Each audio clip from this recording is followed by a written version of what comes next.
네, 오늘 내용에서는 하나님께서 누구신가에 대해서 말씀하고 있습니다. 그리고 이 하나님께서는 나에게 무엇을, 어떤 것을 해주실 수 있는 분이신가에 대해서 다루고 있습니다. 인간의 어리석음과 문제점이 있습니다. 그것은 자기 스스로는 결코 하나님을 헤아려 알 수 없다는 점입니다. 세상에 많은 불신자들이 있는데요, 많은 불신자들이 하나님에 대해서 극도로 무지한 상태에 있습니다.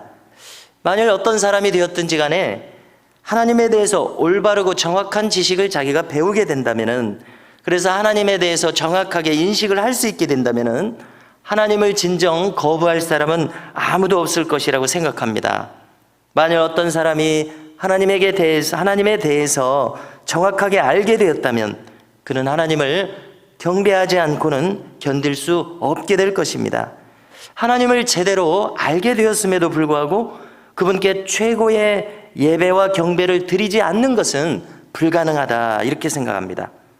또 이런 내용을 반대로 증명을 한다면요, 아무리 세상 사람들이 자신의 이 지식이 많고 또 자신이 똑똑하다고 주장한다고 할지라도 그가 하나님을 지금 믿고 있지 않다면 그는 실상은 아무것도 모르는 자라는 겁니다.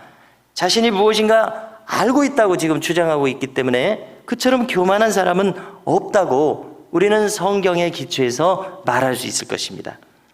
더 나아가서 우리는 이런 식으로도 말할 수 있을 텐데요, 이 세상의 불신자들이 이렇게 교만한 이유, 그리고 많은 사람들이 죄를 짓는데 뻔뻔한 모양으로 죄를 짓고 있습니다. 신앙을 조롱하고 있습니다. 또 정신적으로 방황도 합니다. 이것은 다 하나님을 모르기 때문이라고 우리는 말할 수 있습니다. 주님께서 십자가에서 달리셔서 돌아가실 때 남기신 말씀이 있습니다.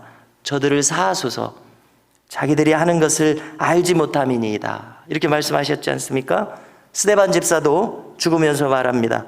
저들을 사하소서, 자기들이 하는 것을 알지 못함이니이다. 지금 포로로 끌려간 이 이스라엘 백성들이 정녕 하나님을 몰랐었기 때문에 그들이 멸망을 했습니다. 그리고 여전히 아직도 하나님을 잘 모르고 있습니다. 뿐만 아닙니다. 그들을 정복한 이 바벨론, 이 정복자 바벨론도 하나님을 알지 못하고 있습니다. 그들을 정복한 저 느부갓네살 왕을 한번 생각해 보십시오. 그는 하나님을 전혀 알지 못합니다.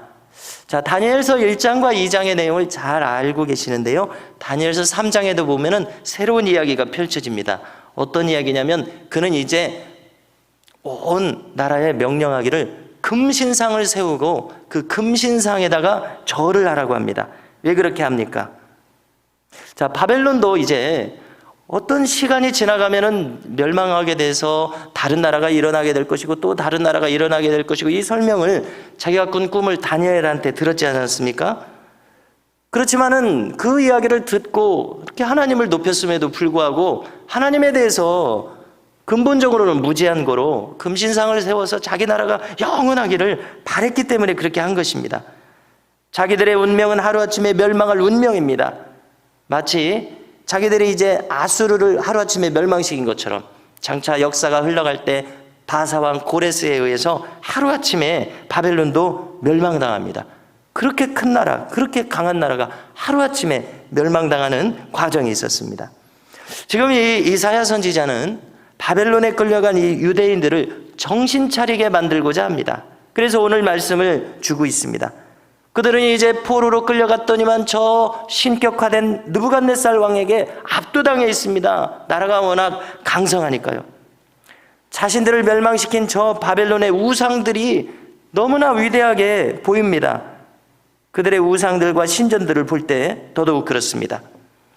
그리고 이스라엘 역사상 자기들을 지켜주셨던 하나님께서 아무런 힘도 자기들에게 더하여 주시지 않고 이렇게 멸망한 것은 생전 처음이었기 때문에 그렇습니다. 자기들이 정작 하나님을 불신했으면서도 자기들이 하나님께서 전쟁에서 자기들의 하나님이 전쟁에서 이렇게 패하신 것 같지 않습니까? 이것에 대해서 큰 충격 가운데 있었습니다.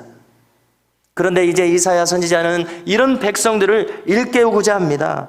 너희들이 지금 저 경이롭게 바라보는 저 느부갓네살 왕을 봐라.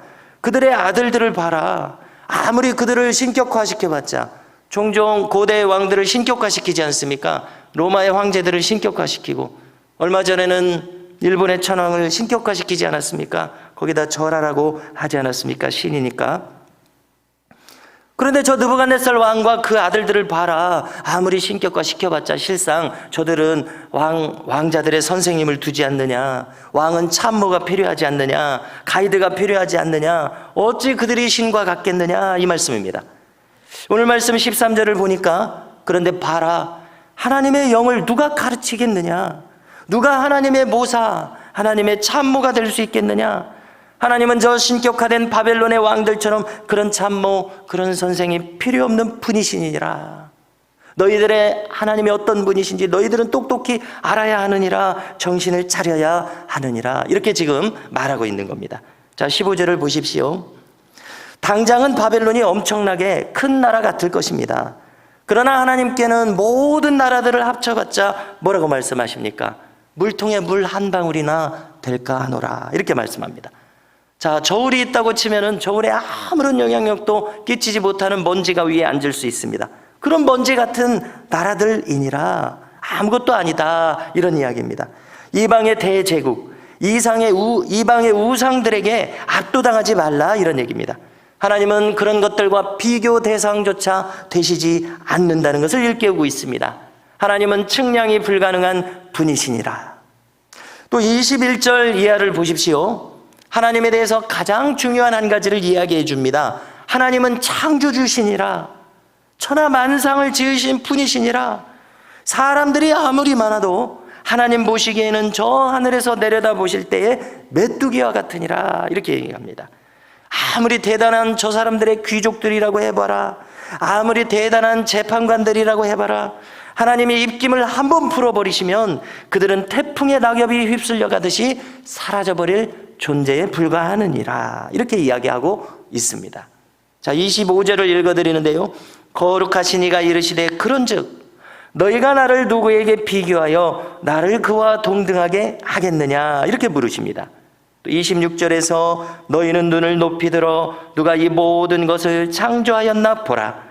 주께서는 수요대로 만상을 이끌어내시고 그들의 모든 이름을 부르시나니 그의 권세가 크고 그의 능력이 강함으로 하나도 빠짐이 없느니라. 이렇게 하나님의 능력과 권세와 하나님의 무한한 이 힘에 대해서 이야기하고 있습니다.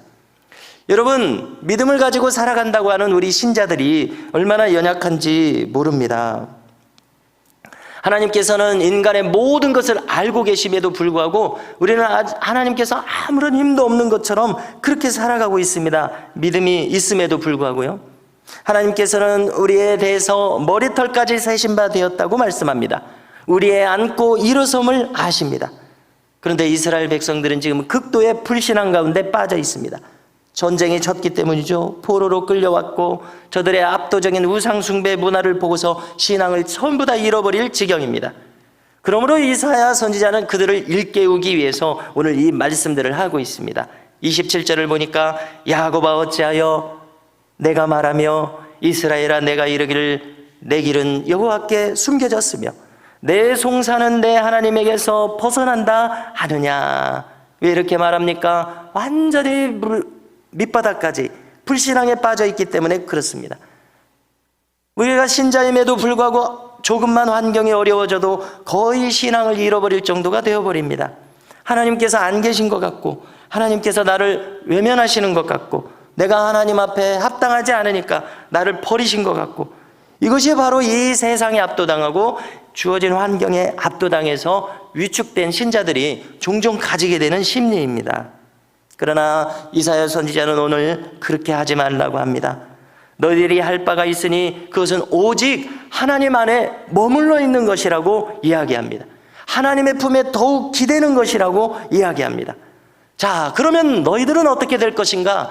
31절 어간의 말씀과 같이 우리에게 큰 기운을 주신다는 것입니다. 자, 이제 31절을 찾으셔서 함께 읽겠습니다. 함께 읽으십니다.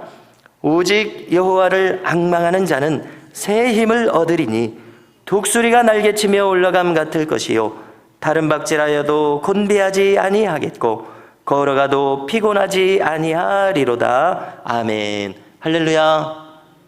자, 우리는 이것을 기도하는 것을 통해서 한번 증명해 볼 수 있을 것 같습니다. 여러분, 우리가 기도하는 것이 쉬운 일이 아니죠. 하나님 아버지 한마디 내는 것이 쉽지 않을 수도 있습니다.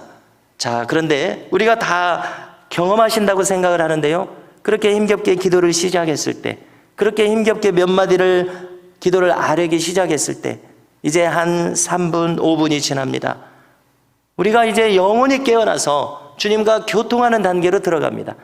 그러면 이제 5분도 기도하지 못할 것 같았던 처음 기도할 때의 심정이 어느덧 10분, 20분 깊이 기도하는 것을 경험하시지 않습니까?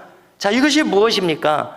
우리의 육신은 곤비하고 우리의 영혼은 지쳤다고 할지라도 우리의 영혼이 깨어나서 주님과 교통하게 되면 어디서 주시는 힘인지, 어디서 공급하시는 힘인지 알 수 없을 그런 하나님의 능력과 힘과 맑은 정신을 우리가 경험하더라는 것입니다. 여러분, 기도할 때뿐이겠습니까? 우리가 일상으로 살아갈 때, 우리가 또 어떤 큰 어려움을 당했을 때 우리가 정신을 차리고 하나님과 교통하고자 한다면 하나님께서는 방금 31절에서 이야기하신 것처럼 어디서 공급하시는지 모를 그러한 능력과 힘을 주신다는 것입니다. 이사야 선지자도 이것을 경험했기 때문에 오늘 우리에게 이야기하고 있습니다. 성도 여러분, 오늘도 우리가 조금 전에 읽으신 이 31절의 말씀을 경험하면서 살아갈 수 있기를 바랍니다. 기도할 때 기도하기 어려운 한계를 넘어서고 일상에서도 다른 사람들의 말에 휘둘리지 않고 또 낙심될 수 있는 그런 상황에서도 거기에 그대로 지지 않고 정신을 차리고 경성함으로 지치지 않는 새 힘을 얻는 경지까지 경험하는 은혜가 있으시기를 주님의 이름으로 축원합니다.